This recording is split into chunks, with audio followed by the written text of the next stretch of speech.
नमस्कार बच्चों, मैं सुभाषा तिवारी ऑनलाइन क्लास में आप सभी का स्वागत करती हूँ। बच्चों, जैसा कि आप जानते हैं कि अब अभ्यास सागर की पढ़ाई हो रही है, तो बच्चों चलिए हम लोग पाठ 1 प्रश्न संख्या 10 से शुरू करें।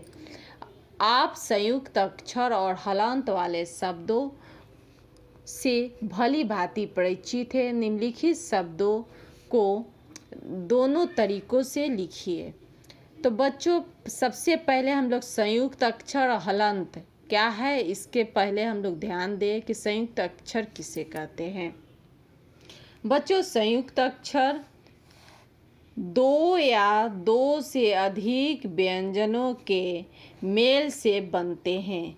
संयुक्त अक्षर दो या दो से अधिक व्यंजनों के मेल से बनते हैं, लेकिन इनके बीच स्वर नहीं रहता। यानी जब दो व्यंजनों के संयोग से बनेंगे तो एक व्यंजन में स्वर नहीं रहेगा। जैसे देखिए बच्चों, उत्थान।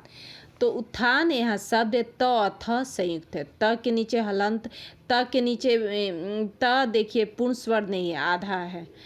तो बच्चों, जैसे हम लोग व्यंजन की परिभाषा में जानते ही हैं कि व्यंजन किसे कहते हैं।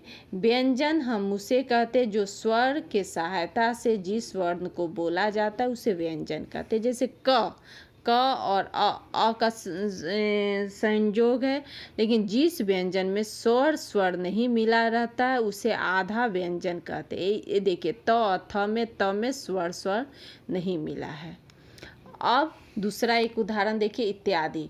इत्यादि में भी इत्यादि नहीं, क्षमा कीजिए बच्चों, ख्याति में भी ख और या है। ख में स्वर नहीं मिला है, स्वर नहीं मिला, अस्वर नहीं मिला है ख में, तो देखिए आधा ख हो गया। तो बच्चों, यही संयुक्त व्यंजन है। संयुक्त व्यंजन दो या दो से अधिक व्यंजनों के एक से बनता है, किंतु एक व्यंजन में स्वर नहीं रहता है, स्वर का संयोग नहीं रहता है। तो बच्चों, हम लोग यहाँ देखिए चिन्ह देखिए, ह न क्या हो गया, संयुक्त व्यंजन हो गया। यहाँ देखिए ह।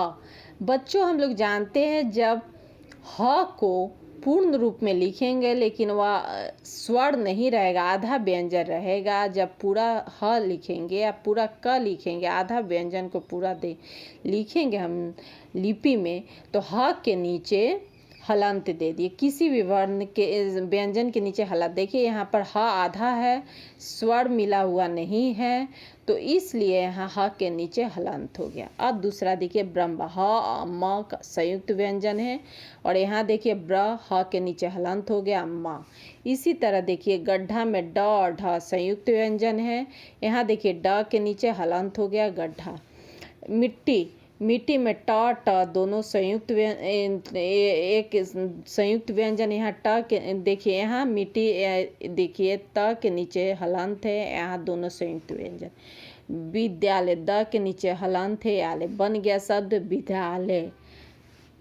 विद्वान, द के नीचे हलंत है, व ये द व संयुक्त व्यंजन बन गया विद्वान। तो बच्चों, हम लोग प्रश्न संख्या 10 की अभी चर्चा की है। अब देखिए प्रश्न संख्या 11। कनक तिलियों से टकरा कर में कनक का अर्थ है सोना, किंतु कनक का अर्थ अनाज यानी गेहूं भी होता। तो बच्चों, यहाँ बताया गया है कि एक शब्द का दो दो अर्थ होता है। तो देखिए, हम लोग निम्नलिखित शब्दों में एक से अधिक अर्थ है, इनका वाक्यों में प्रयोग कीजिए। यहाँ पर देखिए बच्चों, इसमें इसी प्रकार देखिए कनक शब्द का जैसे हम लोग देखें कि दो अर्थ, इसी प्रकार हार शब्द का दो अर्थ आए हैं। देखिए हार शब्द के दो अर्थ, हार यानी माला, हार यानी हारना, दो वाक्य। तो हमें इसी तरह दो वाक्य बनाना है। ध्यान दीजिए, हमें वाक्य में क्या करना है कि वाक्य में हार शब्द ही लगाना है, माला या हारना शब्द नहीं लगाना है, लेकिन अर्थ उनके भिन्न होना चाहिए। यानी ऐसा वाक्य बनाना है कि हमें अर्थ एकदम समझ में आ जाना है कि माला के लिए ही प्रयोग हो रहा है हार शब्द और ये हारना के लिए ही प्रयोग हो रहा है। देखिए, मेरी माता के पास सोना का हार है। हार यानी गले में पहनने वाला, और माला भी गले में ही पहना जाता। तो हम लोग का अर्थ से पूरा अर्थ स्पष्ट हो गया इस वाक्य का। देखिए दूसरा, हारना, खेल में हार जीत होती रहती है। तो उनके अनुसार तो आपको वाक्य ऐसा बनाना है कि हमें अर्थ उसका समझ में आ जाना चाहिए। चलिए हम लोग दूसरा देखें। उत्तर, उत्तर का भी यहाँ दो अर्थ, एक दिशा है, एक जवाब। जैसे मेरा घर उत्तर दिशा की ओर है। दूसरा देखिए जवाब, मैंने प्रश्न का उत्तर दिया। यहाँ दोनों अर्थ समझ में हम लोग को आ जा रहा। देखिए अंक, अंक का ऐसा प्रयोग करना है कि दोनों वाक्य में अंक का ही प्रयोग हो, लेकिन हमारा अर्थ वाक्य पढ़कर समझ में आ जाए पूरा अर्थ की क्या दिया हुआ। जैसे अंक का अर्थ एक होता है गोद, दूसरा होता है संख्या। बच्चा माँ के अंक में बैठा है, यानी माँ के गोद में बैठा है। दूसरा देखिए संख्या, मुझे परीक्षा में अच्छा अंक मिला है, यानी संख्या। अब देखिए बच्चों प्रश्न संख्या 12, निम्नलिखित वाक्यों में से क्रियापद छांटकर उनके भेद भी लिखिए। बच्चों यहाँ क्रियापद छांटना है, तो क्रियापद छांटने से पहले हम लोग क्रिया की परिभाषा, उसके भेद को समझ जाए कि भेद क्या है। तो चलिए बच्चों हम लोग क्रिया की परिभाषा समझ। देखिए बच्चों परिभाषा क्रिया की, जिसको अंग्रेजी में हम लोग वर्ब कहते हैं, जिन शब्दों से किसी काम को करने या होने का पता चले उसे क्रिया कहते हैं। जिन शब्दों से किसी काम के करने या होने का पता चले उसे क्रिया कहते हैं। अब देखिए उदाहरण, मुझे लिखना है, लिखना शब्द पता चल रहा है, क्रिया की क्या क्रिया हो रहा है, तो लिखना। मैं पढ़ रहा हूँ, पढ़ने का क्रिया हो रहा है। चलिए अब क्रिया के दो भेद है, सकर्मक क्रिया और अकर्मक क्रिया। कर्म के आधार पर बच्चों ध्यान दीजिए, कर्म के आधार पर क्रिया के दो भेद है, सकर्मक क्रिया और अकर्मक क्रिया। सकर्मक क्रिया, जिस क्रिया का प्रभाव कर्म पर पड़ता है उसे सकर्मक क्रिया कहते हैं। यानी जिस क्रिया में कर्म रहे उसे सकर्मक क्रिया कहते हैं। अकर्मक क्रिया, देखिए जिस क्रिया का प्रभाव कर्म पर नहीं पड़ता है उसे अकर्मक क्रिया कहते हैं। यानी देखिए जिस क्रिया में कर्म नहीं रहे उसे अकर्मक क्रिया कहते हैं। अब देखिए बच्चों सकर्मक क्रिया की पहचान। सकर्मक क्रिया को हम लोग कैसे पहचानेंगे? क्रिया के साथ क्या, किसे, किसको शब्द लगाकर प्रश्न करने पर यदि प्रश्न का की प्राप्ति, उत्तर की प्राप्ति होती है तो उसे हम लोग सकर्मक क्रिया कहते हैं। सकर्मक क्रिया हम लोग जानते हैं जिसमें कर्म रहे। तो कैसे पहचानेंगे कि सकर्मक क्रिया? जैसे हम लोग प्रश्न किसी से करेंगे, क्या, किसे, किसके, और प्रश्न करके यदि उत्तर हमें मालूम चल जाए तो समझ जाना चाहिए सकर्मक क्रिया। देखिए उदाहरण के अनुसार आपको समझा भी रही हूँ मैं। प्रश्न, पुलिस ने चोर को पीटा।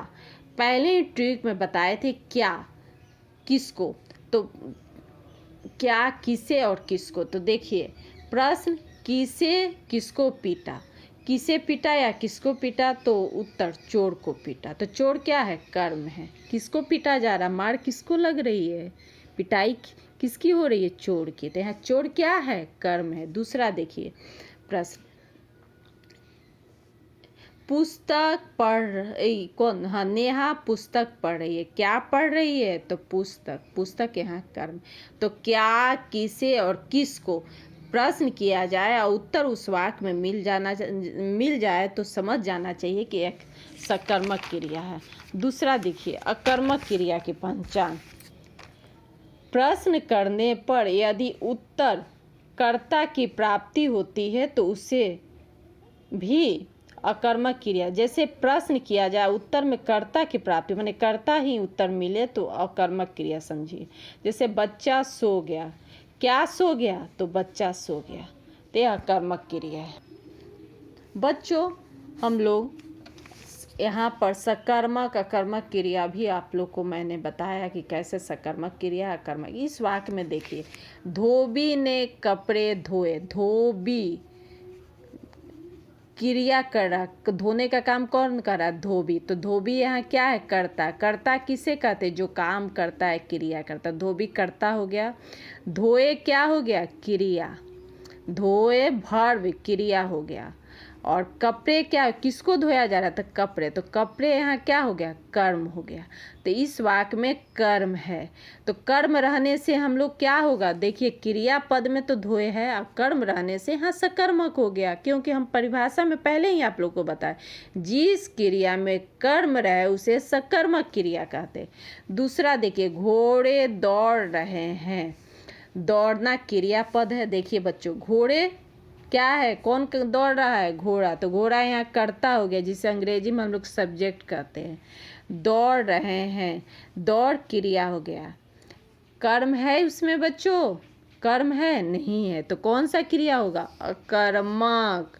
देखिए बच्चों, अकर्मक क्रिया का। तीसरा देखिए, मैंने एक अच्छी कहानी पढ़ी। पढ़ी हो गया क्रियापद।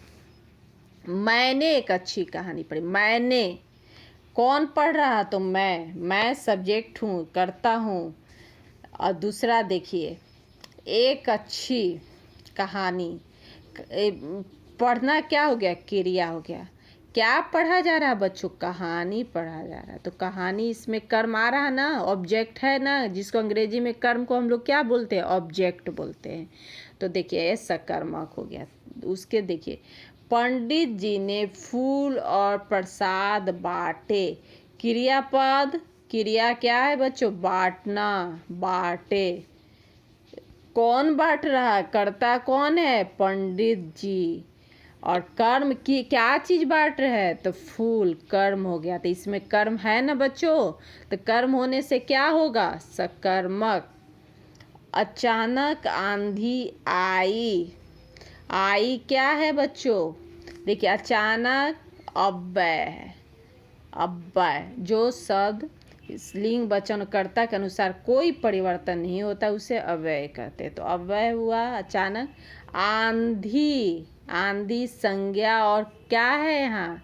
कर्ता है। कौन आ रहा? तो आंधी आ रही है। आई कर्म है बच्चों यहाँ। देखिए, अचानक अव्यय हो गया, आंधी कर्ता हो गया, आई क्रिया है। नहीं है तो क्या होगा? अकर्मक।